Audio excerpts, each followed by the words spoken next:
Hey guys, welcome back to another episode of Be What Works Weekly, and I'm here with actually an old friend, Erwin Sigua. Erwin, tell me what it is you do. What I do now, well, I've worn a few hats along the years, right? Right now, I'm a property management company is what I describe myself doing full time. So yeah, so I do mostly residential and a little bit of commercial here and there, but mostly I am a property manager by trade at this point. Okay, would it be fair to say you're also an entrepreneur? Very much. Yeah, actually, yeah, I founded Sigua Enterprises. So with that, we do dabble a few things. I've been an insurance agent at one point in my life for I'd say 8 years full time as an insurance agent, and I've been in real estate sales. From most. Well, I actually even now I haven't not sold a home since 2002. So since 2002, I've been selling homes. I've had an escrow company at one point for a couple of years. So worked in San Francisco here. I've sold in Asia. So I'm yeah, pretty much an entrepreneur in real estate. Yeah, yeah, you've been all over, and you've been in it since late '90s. Yes. So you and I knew each other when we went through a time that a lot of people can't really understand unless they went through it. Yes. They talk about it. There's a lot of fear around it that it's going to happen Yes. again. But there are a few of us that are still in the game that went through the loss that happened in, what do they call it, the great financial crisis, whatever. But you were in Reno at the time too, and Reno was huge on foreclosures. I built a business on short sales. Um, Um, what what provides the resilience to go through all that and then come back and say, hey, I want to do more, I want to take on more? Property management is a very highly it takes a lot of people, yes. right? It's a Yeah. lot of Yeah. work. It's a lot of work. My company right now, to run it right now, I think there's 27 of us. There's 27 people in my just to run it on winter time. In summertime, I'd say I'm running about 50. So yeah, so all over because we're more regional now at this point, from here to Vegas, starting international. Yeah, so well, to answer your question, it's I'd say what is your anchor is what I would answer that in that kind of sense. My anchor is my family, Okay. number one. So my anchor is, I have three kids, my wife, right, in the business. And then, I started in 1999. And so when everything kind of blew out of proportion during the great financial crisis, and and I know about those crazy short sales, foreclosures, and all that, where your clients where you're closing 3 to 6 months on average, right? And um, I just never, I was never thought to believe that I should be a quitter. Because my dad has been in the business since the 90s. Again, we're a family kind of style business. Yeah. So I was taught that, hey, the only way to lose is when you quit. So it's kind of that sense. When the whole thing is happening, I mean, everybody was going kind of like, you see dropping. There were 380 brokerages during that time before the financial crisis. And by the time it ended in 2011, 12, there's like 140, and I'm one of them. Right. And so everything was cut in half. And I just said to myself, I got to keep going, doing it for my family. And how property management came to be was during that time when prices was about $120,000 in Northwest Reno, and investors are coming in droves from California, and they're going like, "Hey, Erwin, do you do property management? I'm here to buy properties." And I said, "No, I don't, but I can refer you to someone." Because during that time, I was still considering myself, hey, I'm a sales guy, real Right. estate, Yeah. right? Yeah. Um, and then I said, well, you know what? Let me try this thing about property management because all you guys keep asking, and I don't really know anybody in town who's really doing it. So that's when I kind of says, hey, let me go get this a try. And that's actually I met you on one of these. those, how what is it called when you put everybody together, and then you get past we're at 7 o'clock in the morning, we pass papers around, and you're the real estate guy during that time, Oh, and we're kind of like a BNI. Yeah. yes, like a BNI. I was in your BNI for like a day, Yeah. and then I was brought in as a property manager, and then I was like, wow, this is new to me. So that's how I kind of got to meet you over there, That's well, actually. and that's a Hey, I'm not a big fan of BNIs or LATIPs and I mean that by at this stage, I don't necessarily want to get up at 5:30 in the morning, get ready, and then go. I totally Yeah, get it. yeah, I don't like the fact that they push just one person per seat per role, so that's who you're supposed to refer. yeah, Um, the politics of it, I'm not a big fan of. But if I were at the beginning of my career and networking were really important and warm leads were really important, that I would go to it. I've been in a couple. I've actually played three or four over the last 20 years. Um, but it's the essence of a good business, which is I have a lot of contacts that do a lot of different jobs so that I can refer them to my clients. At the same time, I can be the referral that they give out to their clients. So yeah, that's the yeah, grind, dude. That's the beginning of it. And you just said it was a long time ago. yeah. And it was a long we were both so young at the time. Um, but that's part of the grind. So Yeah, if I'm giving out, I mean, join Rotary, join as many clubs as you can that have business professionals in them. So I love the fact that you mentioned that. yeah. It was a. I can remember that because that's actually when the first time I really met you. You were really like, your name was starting to really show up during that time. And because I was like, huh, who's this guy? Like, he's really getting up there. And I get one of our mortgage guy who referred me, hey, let's come with me. Freaking 7 o'clock in the morning, we were there. I was like, okay, this is new to me because I've always been one of the my platform has been a self economy, Yeah. a system of Yeah. self economy, pretty Right. much, Solo where you solopreneur. solopreneur at that time, and and it was new. And but before then, I did build a bigger team, um, until the crash happened and kind of like everybody dissolved. Yes. Yes. My saving grace was I got into the business right before it all happened, and I didn't have the resources to have an assistant. I didn't know to have an assistant. I Oh had no god. staff. It was just me. Uh, I figured out how to cook potatoes about 50 different ways to make it through. Oh man, you were really coming up. I remember But, that. So anyway, I just want to let you know that oh, that's I my appreciate memory. it. I Yeah. love it. So where let's see if I can phrase this question correctly. What part of the brain drives you to want to take on more challenges, to explore different industries, businesses? Property management, I think, is a wonderful business because it provides recurring income. You have monthly rents that you take a percentage off the top. So cash flow, extremely predictable. Real estate sales, not, not at all. Mm, There's nothing like having a deal blow up 2 days before closing, and it was the only deal you had that month, and that's how you were yes. going to pay. Blah blah blah. We've all been there. Um, but insurance, insurance is a great business because as long as you take really Mm, good care of the clients and they renew, yes. those renewals keep paying. There are a number of service-based businesses within which our coaching works because ultimately it's client acquisition. Take really good care of the client, convert them into customers, and then take really good care of them after the sale so that they refer people over. It's a fairly simple design business. We're seeing more and more competition through the use of AI, through Sure. automations, things like that. But what part of your brain says, I've got to go do something else? Like you just mentioned, we're going to go international. Yes. I mean, that's a big hill to climb, dude. Yeah. I actually, this is maybe my second time a go around. My first time go around was during the GFC.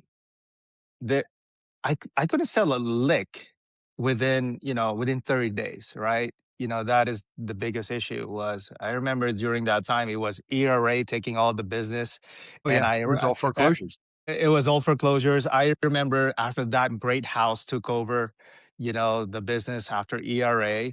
So I was going through that, and they got the monopoly on the business. So I'm talking old school here, right? As you know.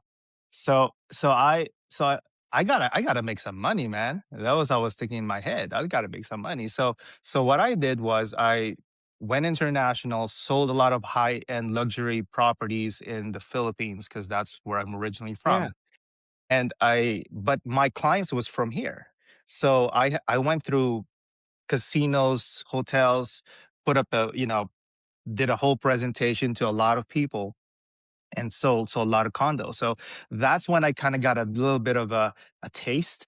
I would go from city to city, opening up big conventions and setting all that up, and then I would do the presentation with and I was a broker for this huge company in the Philippines. So it's kind of like that's where I got it started. Yeah. Thinking, hey, this is possible, right? And I sold like 60 units in a year.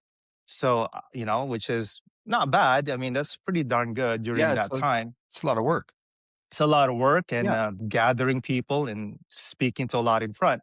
But in terms of the drive, what's keeping me ahead? I don't know. I've always had this where, I came here when I was 13 years old, from the Philippines. And, back there, you can work as hard as you can. And sometimes there's nothing that's going to happen. And that's what I see. It's a third world country, right? But I see a lot of progress. And then I felt like I got to keep pushing because of my environment. So I mean, I remember, I had to have like, man, who am I gonna beat? And who in Reno has like how many designations, right? Those ABRs, ABRMs. I had nine, dude. I had nine. I had nine after my name. So like the only person that was like close to me at that time was Amy Lesinger. Yeah. So she had like eight. And I know it's like, okay, I gotta beat Amy here. Goodness gracious, in my head. I gotta have a competition, right? So it was like, and then so okay, I've done that. Okay, I've done. It's like something in me that's just wired. Where okay, I gotta have progress. I gotta have to progress. Am I progressing into something or am I just declining? I never see maintenance as a choice. So from there on, I went through the insurance. Wanted to become a top insurance agent. Real estate sales. I think right on my wedding day, I had 15 sales, me and my assistant. I had 15 sales on the books in 2004 because Yeah. that was when it was like crazy. So it was like I got to reach the next level, the next level, the next level, and I feel like the very restriction that I had was we were licensed in the state, and I felt like I got to get out of the state. So, and the only way I can do it was when I started the vacation home business, where now I can go to any tourist area in the world. Yeah. So that's where that's like the Airbnbs and the VRBOs and stuff Yeah. like that. Yeah, well, and right now there are, especially for somebody that is spending a lot of their time in real estate, so they're a real estate professional anyway. There's a lot of tax benefits to branching off. They're changing the rules a lot, and I think Reno is very friendly for it. Yeah, So that's what I saw. Asking that question, it was built in me because my environment from my past has kind of created that hey, if remember in the US it's more like, hey, I gotta do one thing and do great at it. If you go to any part of the other world, how many services and how many things that I can sell you or how much value can I give you by having offering you so much in products and services. So yeah. that's how I grew up around it. I no, I love it. I mean, the drive to me is everything, but I it's the one thing I can't teach people. So I have people to go, oh, I want to do real estate sales. I said, why? Oh, I want to meet people and see houses. I like houses. I'm like, that's No. great. Tell me about Yeah. show me your calendar. Show me what you do on a daily basis right now. And a lot of them, they just don't want to spend the time. They just Yeah. want people to call and then they go show my house. I think it's like it's not the what. I think, I want to be rich, I want to sell houses. I don't think it's that. I think it's it's the self-development that you're trying to as a journey for yourself is how I saw it. It's like, am I better off today than I was yesterday? So I always have to ask that question. I sleep at night. What's beside my what am I gonna do tomorrow, right? What's my calendar looking like? So it's kind of like, okay, this. I remember a conversation with one of my agents before. It's like, how many back in about '04 to '06, how many clients should I be showing in a day? And because during that time, I mean, goodness gracious, clients are coming and you can approve anyone, right? So I said, you know what? Three is good. Three showings a day is good, but if you can push it to four, go for it. You Unless, you schedule a Saturday, right, you can get 5 in. You yeah. just you And just gotta map it out. just have to map it out. And Isla was telling me, hey, you got to stop working on Sundays. That's too much now. Because we get to a point where we're working 7 days a week, right? So, but anyway, so I don't know how the question we came up to here, but No, conversations keeps. that's the epitome of the drive aspect, though. What tools did you use to learn about things that you wanted to get into? What tools? I think I'm more influenced in the books that I read. Mm, So I okay. would say so that I think how technology changes all the time. Goodness gracious, I was at Twitter in 2010 and 9 already at that point, and I mean, all these tech keep changing. But I would say I read practically a book a month, or if Really? I could, yeah. Wow. So just really trying to, being more of a. I would say I'm not in a big brokerage, as you can tell. I've always been independent in my own sense, so I gotta get all these ideas and push, and I would say that the tools for me is just finding the entrepreneur books out there that really reflects who I am. And I'm more of a pragmatist. So I would say that Dave Ramsey gives me a pretty good understanding of who I should be. At the same time, I'm also a Robert Kiyosaki guy. So you're kind of like in that two You opposite end. you've also got a little Grant Cardone in you too. Oh goodness gracious. Isla keeps telling me, "Hey, you should stop being too much of that." But anyway, yeah, a little bit of that. Yeah, a little bit of a bravado in some way or sense. But being a broker, and handling this much, um, people around me, you got to have a little bit more of a hard push. Sure. Sure, Yeah. there's gotta I mean, it reinforces So that drive aspect. yeah, so it's the books I think really pushes me and think, how could I put this in my business? How can I get this thing to work and h- pick and choose? And then the technology will just kind of envelopes that once, once you kind of have that sense of directions where you really want to go next. So I would say, because not all technology works the Correct. certain way for every person, right? You probably use Yeah. something different than I do. Sure, sure. And a lot of mine has been trial and error. I mean, I've gone Gotcha. right. You try it and you think it's going to solve the problem, and you do it for a little while, and then it's just like any other system. Especially when you push a lot through the system, you start to see where the weaknesses are, where the bottlenecks are. Okay, Yes. Yes. and I think the one thing about your journey that probably has had the greatest impact is you've tried a lot of things I tried a and, lot of and things. which along with that means you've failed because I learned, and this is a very hard lesson to learn, is that failure has to be seen as a positive because it means you tried something. And there is no flat out blueprint. So you gotta walk your own path. Do you have any Yeah, really good it's failure stories? goodness, there's a million of them. Well, can I tell you this? I actually think of myself that I've never failed. Huh. Okay. Yeah. I took me a second, but yeah. It's like I've always thought of it like as you know this, I've always learned, right? And I've always said that, okay, yeah, you know what? The escrow business didn't work out for me. That's considered a failure in Yep. my head, right? But I did learn a lot from that. I mean, I did it for 2 years saying, hey, you know what? I mean, by the way, that's a crazy business to get into. I didn't buy a tile plant or anything like that, but I just opened up an escrow company, and then I kind of referred the title part of it to, I forgot the company Yeah. back Yeah, then. like Chicago S- Title or something. Something I just referred it. So I tried that. I considered could be considered a failure, but at the same time, I learned from it. I tried a luxury car rental through a two-row business. So I bought some luxury cars, and that I would say was a lot of hard work, but ultimately it became a leverage to my vacation home rental business. So I shut that down and Pivot. got pivot into the vacation home while the vacation home business was still young. That provided a lot of the income to be able to push it to the next level. So in terms of failure wise, I mean, I learned that humans can be very, very, I would say, very self interest driven. And in a small sense, that Yes. I mean, lots in real estate would have said, hey, close, deals, as you know, that not necessarily is 100% secure, right, until the very end. So are those experiences considered failure?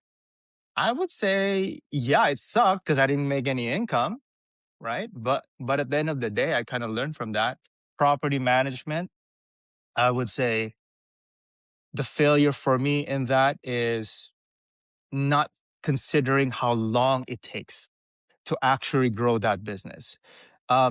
It is a very hard business to accept, only because when you're used to the Ferrari, Lamborghini looking lifestyle of a real estate person, then you're looking at a property management who looks like more like, hey, the income is very more like very small, Right. right? But then it's going to be more continuous as you keep growing it. So Correct.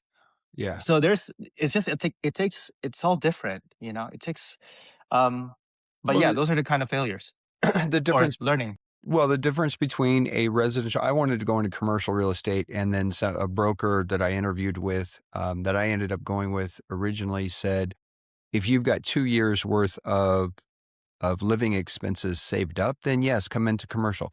But if you don't, which I didn't, he said, go into residential. And he said the difference is residential.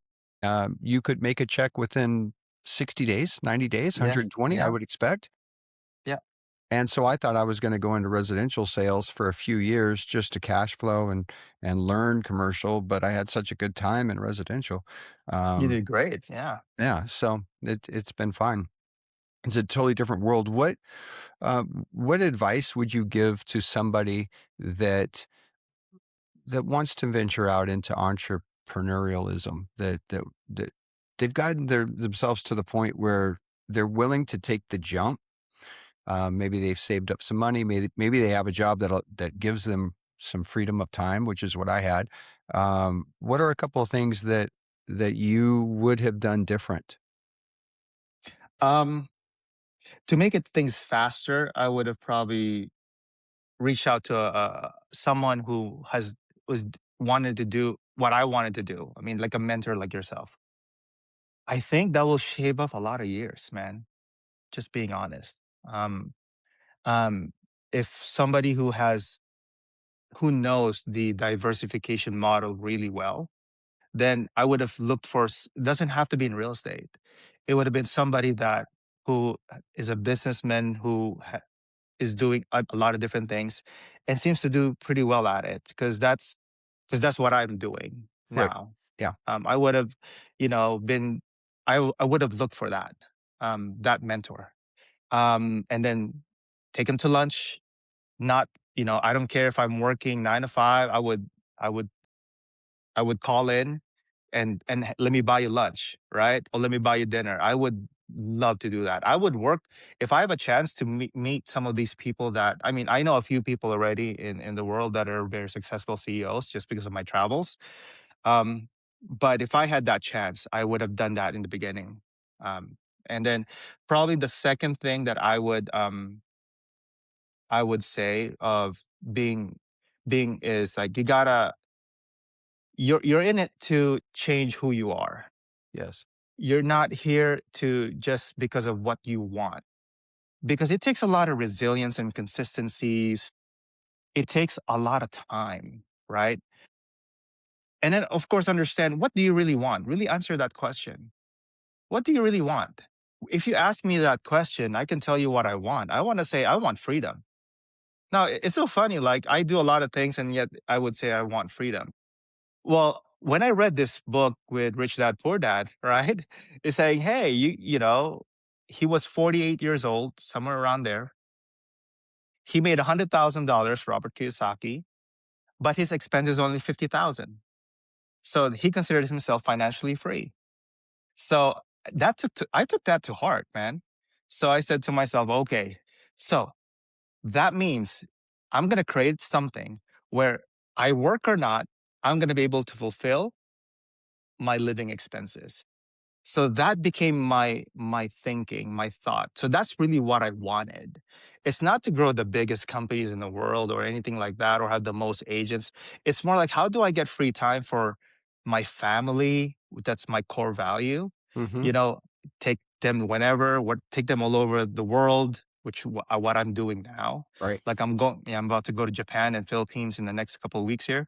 So it's that core value of saying, you understand what you really want to do and why you want to do it, and really have that anchor in place, saying, I am doing this, I'm going to sacrifice everything. Well, not sacrifice, let's just say it a nicer word, trade up, right? Yeah. There you go. Or you got to have some trade up, right? What am I trading up for? And say, no matter what happens, I will do it day in and day out, and just not quit. Yeah. So, That discipline's hard, man. and Sounds yeah. easy. Sounds easy. So sounds easy, dude. I Sounds love it. easy, but it's not. But that's how I would say. So just be consistent every single day. Sure, when you're burned out, fully understand. Everybody gets burned out, right?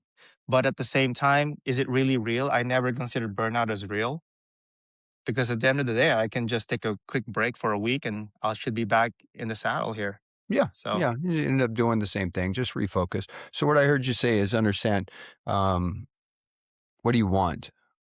what do you Because want? and for me, that looks like who am I in a year? Who am I in 5 years? Who am I? What does my life look like? The second one was seek guidance. So find somebody that has been successful in whatever area it is that you struggle with. Yes. The analogy I use on that is, I want to get in shape, but if left to my own devices, I don't go to the gym. I don't like to work out. So I have Yeah. to hire a trainer, and I have to put it on the calendar, and I have to show up, and my attitude has to be good. The third thing after seeking guidance is having the discipline to do the things that you're supposed to do if you want that result. So working out would be the same one, right? Eat right, drink lots of water, show up and work out. Yeah, and actually, I have this motto. Not everybody would probably agree to it, but it's kind of like oxymoron here, but I call it extreme balance. So about extreme balance with my family, got to have a lot of time with my family, able to do whatever I need to do with them, provide for them and do everything, because I got kids and extended family working with me. Then of course, extreme in health, making sure you're going out to the gym every single day.